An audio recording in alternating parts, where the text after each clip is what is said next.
Hi guys, James at Rampant Lion Reviews again for you today with another beer review. For this one, we are going to head down to Austria once again for the first time in what feels like a good long while. And this video marks the beginning of something that I think will be quite exciting for the channel over the coming years. So first and foremost, a huge shout out and thank you to Hans Feigl from Vienna, who is now officially the channel's Austrian beer mule. And you might have seen recently that I did an Austrian unboxing, and that was the first box that he sent me. In the first one, we had a lot of different Vienna lagers, some classic and some from the very small breweries in the Vienna area, as well as a few other kind of random Austrian oddities. But I think it's really cool to have easy access to the Austrian beers now. Hans was saying that I can repeat this thing with him as much as I like, so I think that will be quite interesting. We'll see about doing at least one Austrian box per year, I think, but I've got such a stockpile just now, I just need to focus on kind of getting through that beer at the moment before I take in any more beer boxes. But you know, a huge shout out to Hans for making these reviews possible, and I hope that he enjoys them. I hope you guys watching down in Austria enjoy them, and I hope that the rest of you watching from across the world enjoy them as well. But in the first box, as I say, there were some Vienna lagers. It's a style that is very interesting, a kind of more amber lager, very kind of sweet and malty, and I really enjoy it.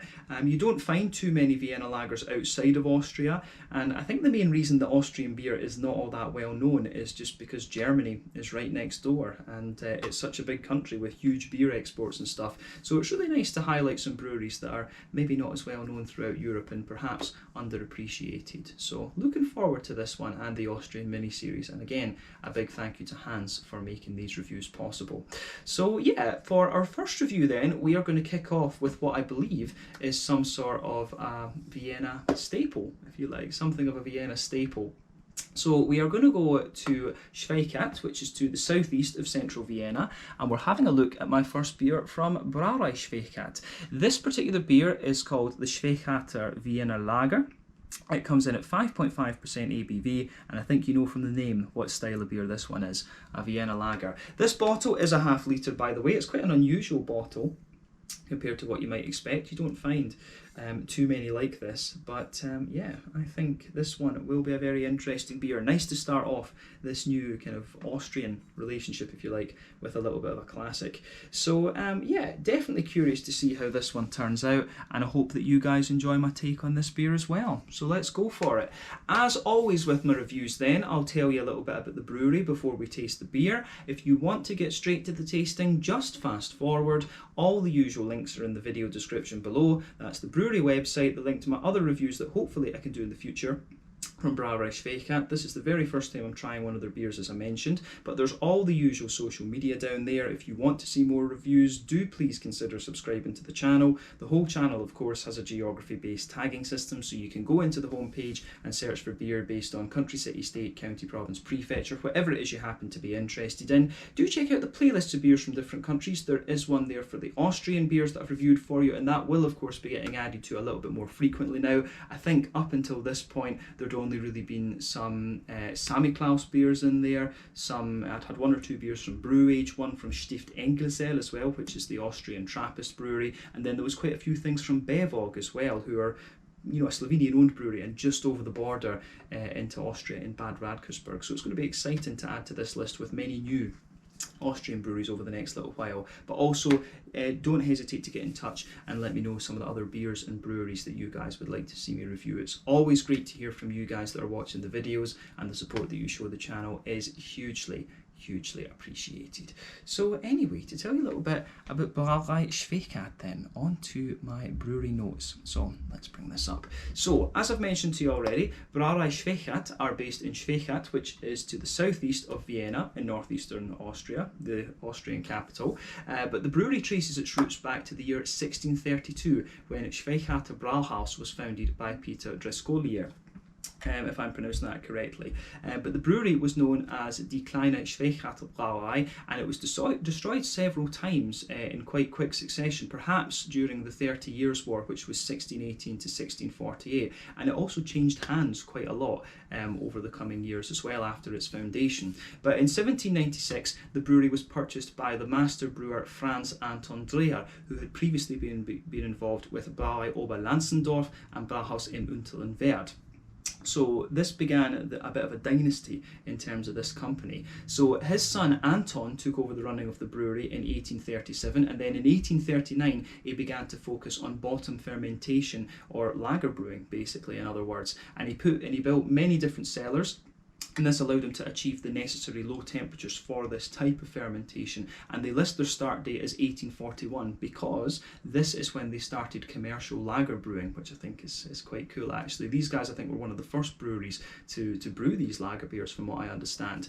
But he also converted the brewery to steam power in 1848 and drove a lot of other changes during that time as well. But the brewery continued to expand throughout the Austro-Hungarian Empire. So they purchased the Michelob Brauerei in Sats, or Žatec as the Czechs would now call it. They bought that in 1859. They also acquired the Steinbruch Brauerei in Budapest in 1862, and then the Trieste Brewery in 1869, which is now in Italy, just over the border from Slovenia. But in 1863, though, Anton Jr. took over the company after his father died, and then later in 1905 he converted the company to a corporation, and they then formed a new United Breweries group. So this group was composed of Schwechat, along with Simmering Brauerei, which was owned by Anton Jr.'s father-in-law, Michael, and also the St. Mark's Brewery, which was owned by Adolf Ignaz Maltner.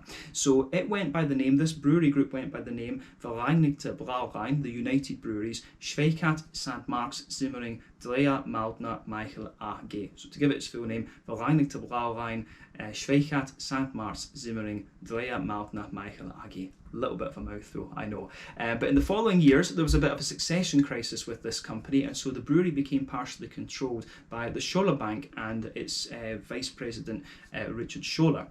So the Dreher family eventually died out completely in 1926, but the company, the overall company, still managed to acquire the Hütteldorfer, Jelsee and Waldhofen breweries over 1927 to 1928. In 1935, though, the Maltner-Markov family acquired the shares from the heirs of the Dreher family to take control of the company, and then United Breweries merged with their company, Brauerei St. Georg, to form Maltner-Markov Brauerei Schwechat AG. So quite a lot of different restructuring exercises going on here. But of course, during the Second World War, materials were very scarce, and so they had to brew a 2.4% lager beer just to kind of keep the business afloat. But the brewery itself was largely destroyed at the end of the war in 1945. But the brewery began to rebuild under Manfred Maltner-Markov, who was known as MMM, Triple M.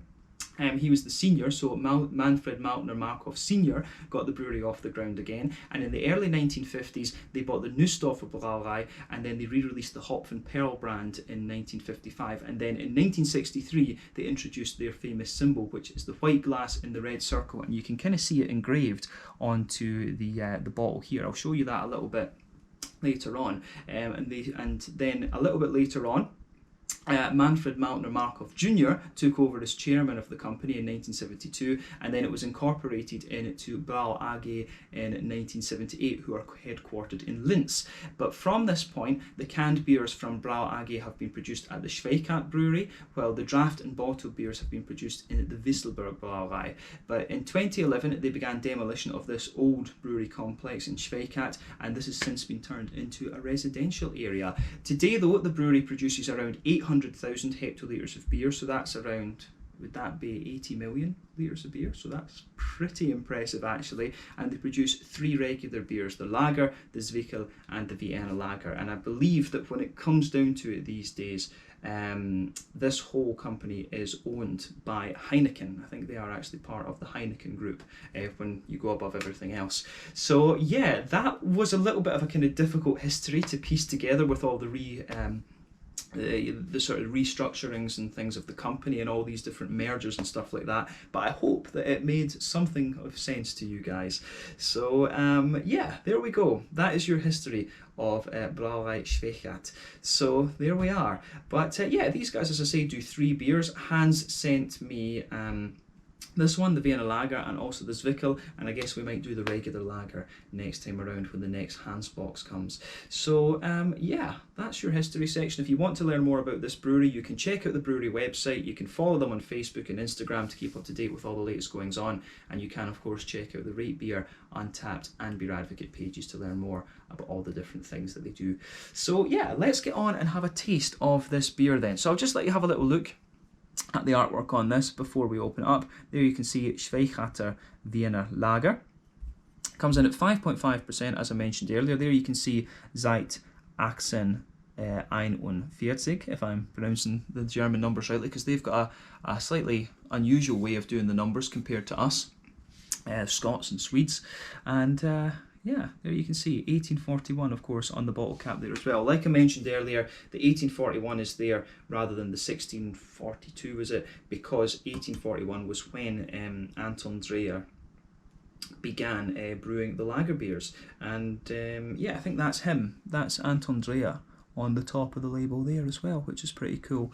So yeah, it looks kind of interesting. And it says here, yeah, Anton Dreher stellte in 1841. So I think that this is saying, my German's a little bit rusty, but Anton is saying that it says here, Anton began brewing in 1841 the first bottom fermented lager beer. So yeah, that's pretty cool, interesting. But yeah, half-litre bottle, this one. I think, you know, as is the case in Germany and Czech, these half-litre bottles of beer are pretty cheap. I think overall, I sent Hans something like 40 euros for all of those beers that he gave me, and there was about 13 or so in that box. So it must be that beer in Austria is quite cheap. It's definitely more expensive up here in Sweden and back home in Scotland. But yeah, this should be pretty cool. Green bottle, this one, and as you can see, there is the sort of glass symbol I was talking about earlier on. You can also see that on the thing here, so looks pretty cool. But let's get this guy out and we'll get on with the tasting my first Austrian Vienna Lager. Yeah, this should be very, very cool, and I'm curious to see how the smaller breweries do their thing as well. But yeah, this should be really cool. So just to kind of summarise it for you, a lager beer is defined as a bottom fermenting yeast, and these yeasts ferment at colder temperatures. You're talking usually between 8 and I think up to about 12 degrees Celsius at most.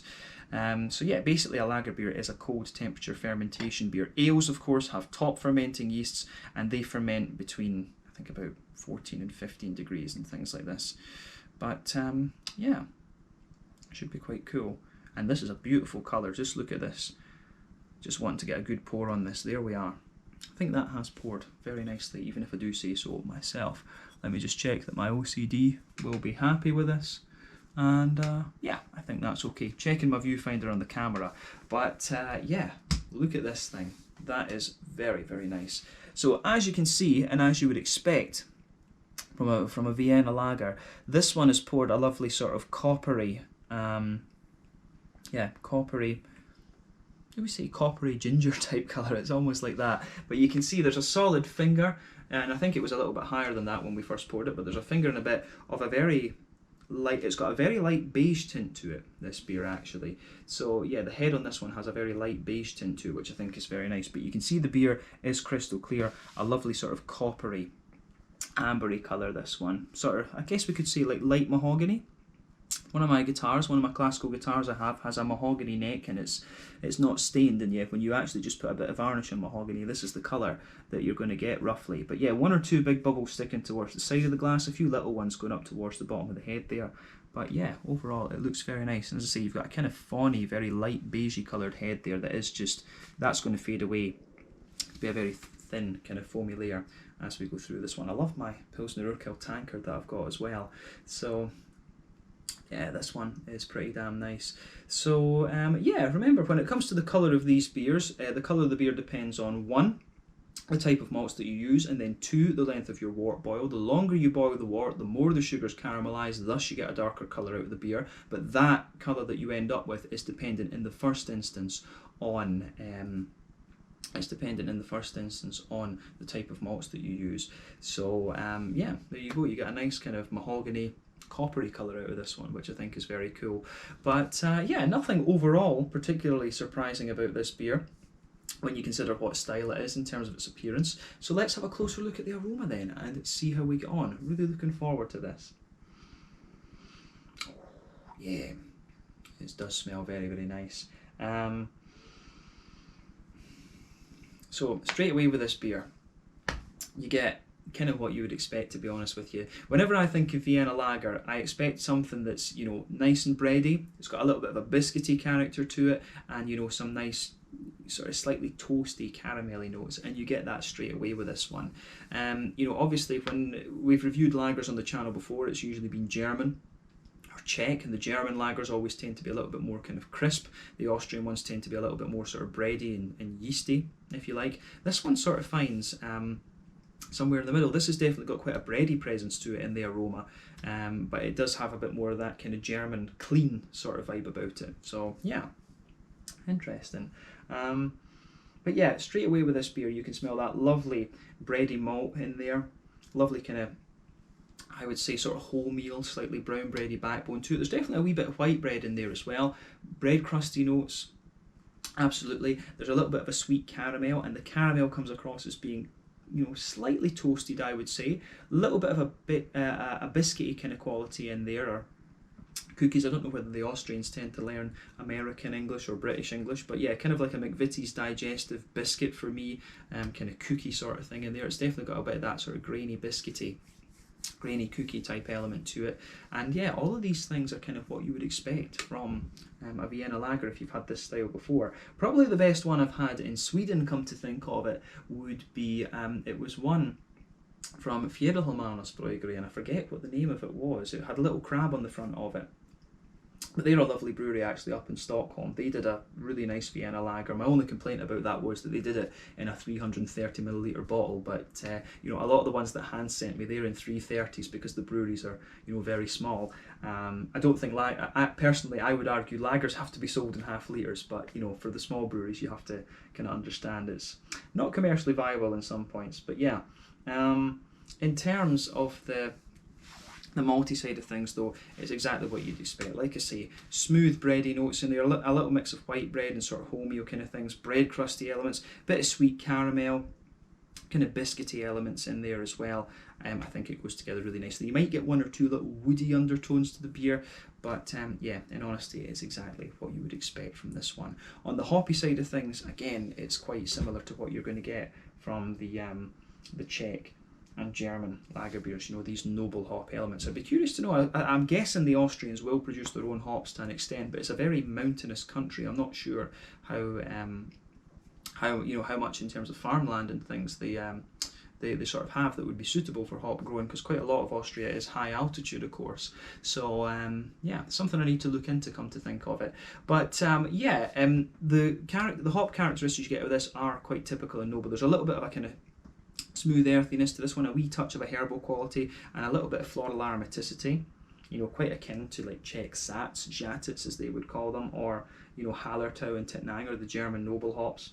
And the Polish, of course, have things like Lubelski. You've also got the Slovenian things like Styrian Goldings and stuff. I'd be curious to know where they're sourcing their hops from, but the elements you get out of this are similar to these noble type hops, the lower alpha acid things. But yeah, nice little bit of grassiness in there, a little bit of floral aromaticity, quite a smooth floral aromaticity I would add to that, herbal quality, one or two little herbal qualities, and a light earthiness. So again, nothing overly surprising about that. On the fruity side of things, it's kind of interesting. So definitely some sort of peary esters coming out of this one. There's a little touch of a very slightly red fruity kind of thing. I'd want to say maybe a little bit of a figgy type note, so pears, figs, maybe even a little bit of a kind of slightly light sultana type element out of this. So yeah, the Vienna lagers in my experience have always been a little bit more kind of balanced, you know, they've been a little bit different from the other lagers in that sense. I don't know if it's right to say that a Vienna lager is not a million miles away from a Märzen, but these ones, I would say the caramel is a little bit more almost oily, if you like, than a Märzen. I would always consider the German Märzen to be a little bit more biscuity and slightly grainier, if you like, than a Vienna lager. And the Czechs, of course, have the Létsack beer as well, which is an amber lager. And I think, again, this one probably is a little bit more kind of brown sugary orientated than the Czech the Czech late sack amber lagers. So yeah, that's the thing. When it comes to a Vienna lager, you do expect just a more oily, almost slightly, just a higher brown sugar presence, if you like, and that's exactly what you kind of get out of this one. It's really nice, and the fruity characters that you get all from the Märzen and the Czech Svetli, I think, tend to be a little bit more sort of peary and slightly appley and stuff like that, whereas these will have a slight red fruit hint to them, you know, like a little bit of a figgy note, something like that. And this one definitely has a little bit of fig in there, but it's quite, you know, it's very, very slight, to be honest with you. We'll see this when we taste it. You've also got a little bit of sultana, and as I say, there's quite a bit of a peary sort of ester to this one too. So it's interesting just to think about these things, but there is definitely a little touch of a red fruity element out of this one, which I really, really enjoy.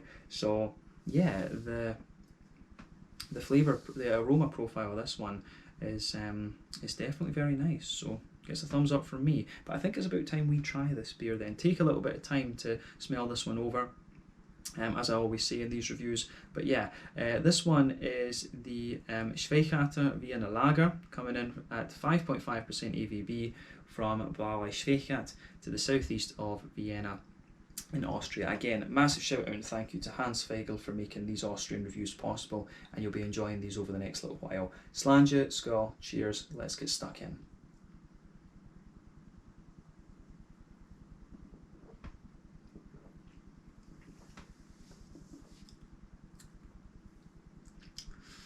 Yeah, that's pretty damn solid actually. I like it. Kind of knew I would like it, in fairness, though, beforehand. I do enjoy a good lager beer, so I'm not surprised at this. It's a very sort of easygoing drinking beer, and you know, I know that my friend Peter over at the Clueless Drinker, he and I are big fans of the German lagers and things like this. So yeah, I think it's you know, I can really appreciate this style quite easily. You know, I love a good Helles, I love a good Dunkel, and you know, this is kind of in between those two, to be honest with you, these Vienna lagers. So yeah, I'd love to review a few Austrian beers with Peter at some stage. This would be pretty damn awesome. But yeah, it's a lovely beer. It's a really nice beer, this one, and I think very straight up and very drinkable. So yeah, cool to start off with one of these sort of staple Vienna beers, as far as I understand. I was in Austria when I was quite young. I need to get back there and explore a little bit. My dad wants to go to Germany again, so I need to see if I can persuade him that instead we go to Austria. He always wants me to practice my German, which yeah, is good. So I think this time we need to go and learn some Austrian German. Österreichische Deutsch.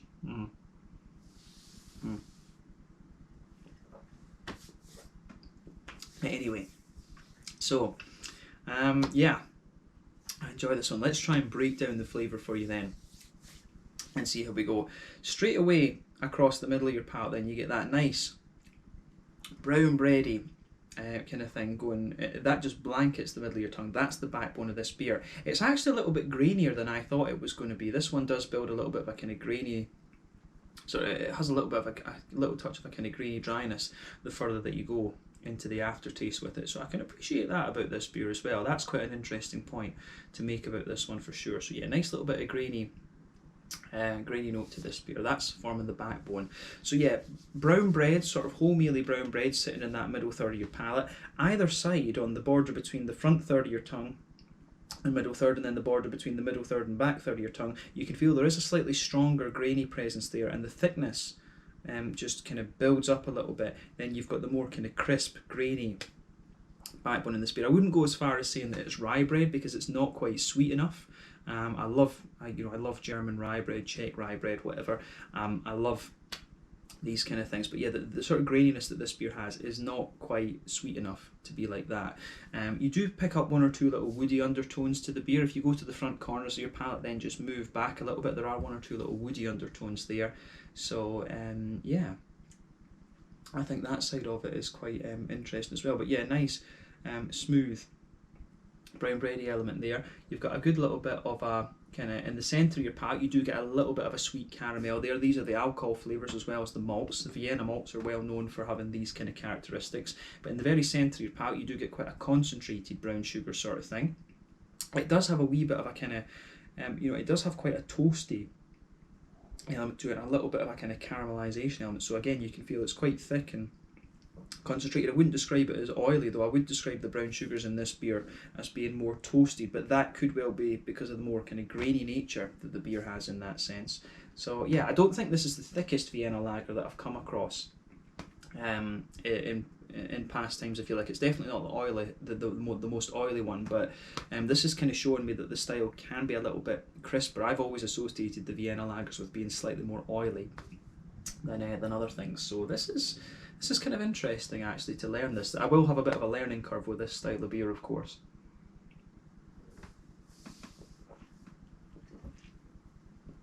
So yeah, but that said, when you take the beer in, the brown sugars are quite oily on top of that bit in the middle of the tongue too. But yeah, as I say, kind of concentrated caramel note in the centre of your palate there. You get a little bit of a, as I say, you get a little bit of a kind of more, you get a little bit of a more kind of toasty caramelly element in there as well. It does have a toasty brown sugar element, and as you move towards the edge of that middle third of your tongue, that's when you start to get the more biscuity, McVitie's digestive kind of elements coming out of the beer. So yeah, it's actually quite a crisp.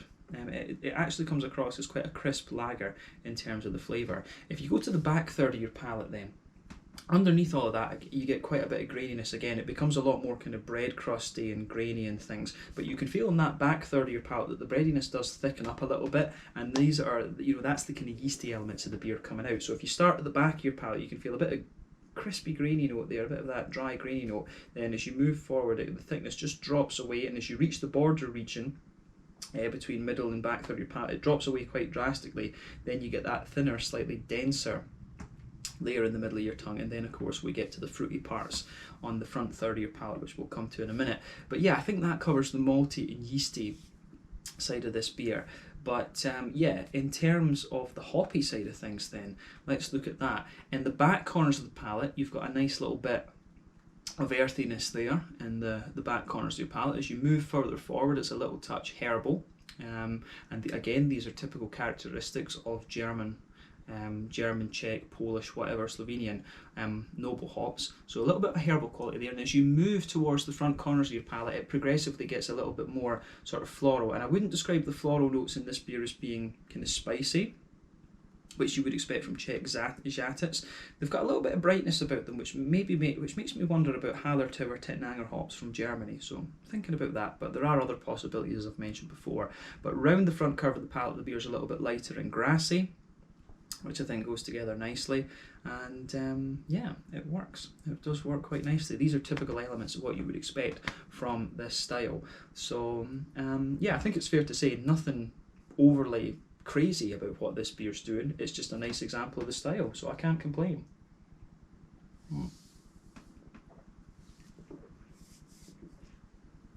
But yeah, on the fruity side of things then, for me, as I always say, on that front third of your palate, that's where you get that nice oily bubble where those juicy fruity esters just roll their way out of the beer, and that goes together really nicely in this one. But yeah, if you go to the back, that border region, as I say, you get a little bit of a kind of thicker bready note, a bit of graininess in there. Then underneath, there is definitely a little bit of a kind of brown bready, grainy quality that's just forming the backbone of that fruity side of things. So at the back of the front third of your palate, it's interesting. There's a wee touch of an almost, I hesitate to say raisiny, but there's a little bit more of a kind of sharper red fruity note there. So yeah, at the back of that front third of your palate, there's a wee bit of a kind of raisiny element, a little bit of a juicy red fruity kind of thing.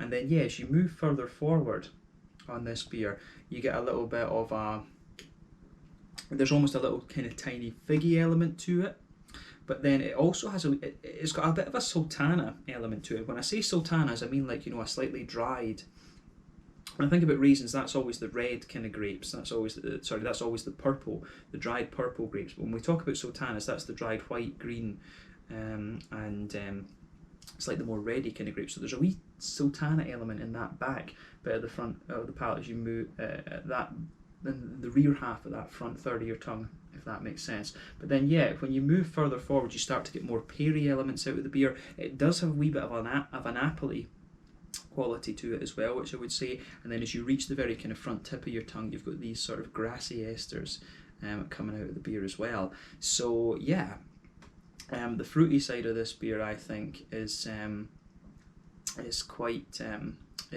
interesting. I think this the fruity side is not quite what I expected. I did expect it to be a little bit more kind of red fruity orientated, but at the same time it's got a little bit more of a Märzen quality to it as well. So yeah, I think in terms of the way the flavour goes together in this beer, this one has been quite interesting and quite enlightening. So yeah, not as oily as I was expecting it to be, and definitely leaning towards that more kind of German into the spectrum. So in terms of lager beers, you know, as I say, the crispness versus the more kind of bready, yeasty sort of thing that you find in the Czech beers. So yeah, this has been a really interesting one to review, so I hope that you guys have enjoyed my take on this one. It gets a thumbs up from me, and I'm looking forward to the other Vienna lagers that we have and seeing some differences between these breweries. So yeah, thumbs up to Brauerei Schwechat for this one. I'm hoping that I pronounced that right, but Brauerei Schwechat maybe. So yeah, but yeah, let's leave it there for this one. This one was the Schwechater Wiener Lager, 5.5% ABV from Brauerei Schwechat in Schwechat to the southeast of Vienna, the Austrian capital in the northeast of the country. Thank you again to Hans for making this review possible. I hope that you guys have enjoyed this one. Let me know your own thoughts on the beer in the comment section below. Let me know what your favourite beers are from Brauerei Schwechat. Like I say, we've got one more beer to review from these guys, and I guess we'll look at the third one maybe in the second Hans box. We'll just need to see how that goes. But thank you again for watching. Check out my social media, check out Brauerei Schwechat, and I'll catch you guys very, very soon. Slange, Skull, cheers, Prost, and see you in the next Austrian review, or the next one before that as well. Cheers.